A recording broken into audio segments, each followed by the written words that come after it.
Morning friends, welcome to my channel Bhajri Manna kitchen. আজকে সকাল সকাল চলে এলাম একটা অন্যরকম রেসিপি নিয়ে। আমার আজকের উপস্থাপনা বেসনের বড়া দিয়ে তেল বড়ি বা বেসনের বড়ার টক। এই রান্নাটা গ্রামাঞ্চলে খুব হয়, আমাদের দেশের বাড়িতেও খুব হয়। আমার খুব ভালো লেগেছে খেতে, সেই জন্য আমি তোমাদের সঙ্গে শেয়ার করলাম। এই রান্নাটা করার জন্য কি কি লাগছে চলো দেখে নিই, আর কিভাবে রান্নাটা করছি আমরা দেখে নিই। বেসনের বড়ার টক করার জন্য আমি প্রথমে একটা বাটিতে একটু বেসন নিয়ে নিয়েছি, শুকনো বেসন নিয়েছি। এর মধ্যে একটুখানি আমি নুন দিয়ে দিচ্ছি পরিমাণ মতো, আর দিয়ে দিচ্ছি একটু কালো জিরে, আর দিচ্ছি একটু খাবার সোডা। সব দিয়ে আমি শুকনো উপকরণগুলো একটুখানি মিশিয়ে নিচ্ছি, আর দিয়ে দিচ্ছি একটুখানি জল। সব দিয়ে আমি একটা ব্যাটার বানিয়ে নিচ্ছি। তারপরে আমি ছোট ছোট করে বড়া বানিয়ে টকটা তৈরি করব। দেখো এরকম করে গুলে নিয়ে একটা ব্যাটার তৈরি করে নিচ্ছি আমি। পরবর্তী পর্যায়ে আমি একটা সসপ্যান গ্যাসের উপরে বসিয়ে নিয়েছি, আর তাতে একটু সর্ষের তেল দিয়ে দিয়েছি। তেলটা যখন একটু গরম হয়ে এসছে তখন গ্যাসের ফ্লেমটাকে আমি মিডিয়াম টু লো করে দিলাম, আর এরকম ছোট ছোট করে বেসনগুলো থেকে আমি বড়া গড়ে নিচ্ছি। একটু খাবার সোডা আছে বলে বেসনটা দেখবে বড়াগুলো খুব সুন্দর ফুলে উঠবে। এরকম করে আমি ছোট ছোট করে কটা বড়া ভেজে নিচ্ছি। সব বড়াগুলোকে আমি তেলের মধ্যে দিয়ে দিয়েছি। এবার আমি আস্তে আস্তে উল্টে পাল্টে বড়াগুলোকে ভেজে নিচ্ছি। একদিক যখন একটু একটু হয়ে আসবে তখন ওটাকে আমি উল্টে দিচ্ছি। দেখো কি সুন্দর ফুলে উঠেছে। এই তরকারিটা না, এই টকটা খেতে খুব ভাল লাগে। তোমরা জ্বর সর্দি কাশি হলে এটা খেয়ে দেখো, অনবদ্য স্বাদ হয়।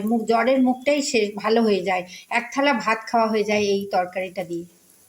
সমস্ত বেসনের বড়াগুলো দেখো লাল লাল হয়ে ফুলে উঠেছে। এবার আমি এগুলোকে একটা বাটিতে তুলে পরবর্তী পর্যায়ে রান্নায় এগিয়ে যাচ্ছি।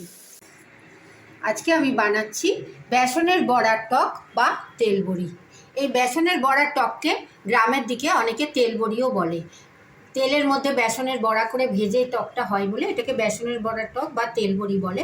সবার প্রথমে আমি কড়াইতে একটু গরম করে নিয়েছি সর্ষের তেল।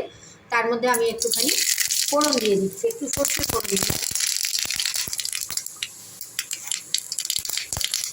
আর একটু পাঁচফোড়ন দিলাম। ভালো করে ফোড়নটা ভাজা হলো। এরপরে আমি একটুখানি তেঁতুলকে জলে ভিজিয়ে রেখে তার কাঁইটা বের করেছি, সেইটা জলের এর মধ্যে দিয়ে দিলাম, কড়াইয়ের মধ্যে দিয়ে দিলাম।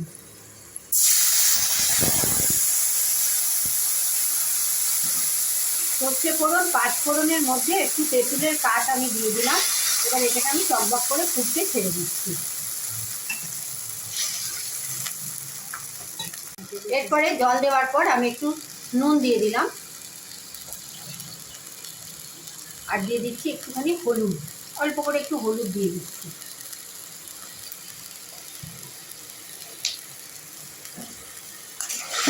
ভালো করে নেড়ে নিলাম।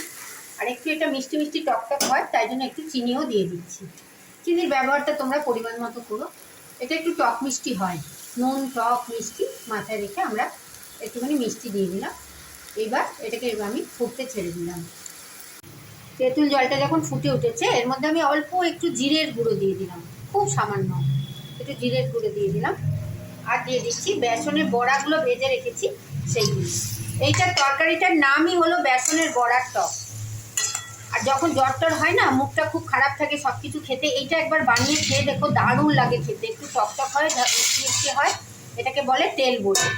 দেশের বাড়ির দিকে এই রান্নাটা খুব হয়। আমি আজকে করে তোমাদের সঙ্গে শেয়ার করছি। একটু ঢাকা দিয়ে দিলাম কিছুক্ষণ।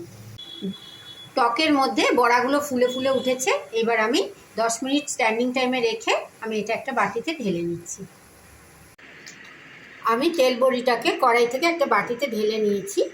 এইভাবে তোমরা তেল বড়ি বা বেসনের বড়ার টক করে খেয়ে দেখো, খুব ভালো লাগে। যদি আমার ভিডিওটা তোমাদের ভালো লাগে অনেক লাইক শেয়ার কমেন্ট করো, সাবস্ক্রাইব করে বেল আইকন প্রেস করো, যাতে আমার সমস্ত ভিডিও তোমরা সবার আগে দেখতে পাও। কোন বন্ধু কোথা থেকে দেখছো জানিও। যারা আমার পুরনো বন্ধু তাদের জানাই অনেক ধন্যবাদ। যারা আমার নতুন বন্ধু তাদের কাছে অনুরোধ রইল আমার চ্যানেলটা সাবস্ক্রাইব করার।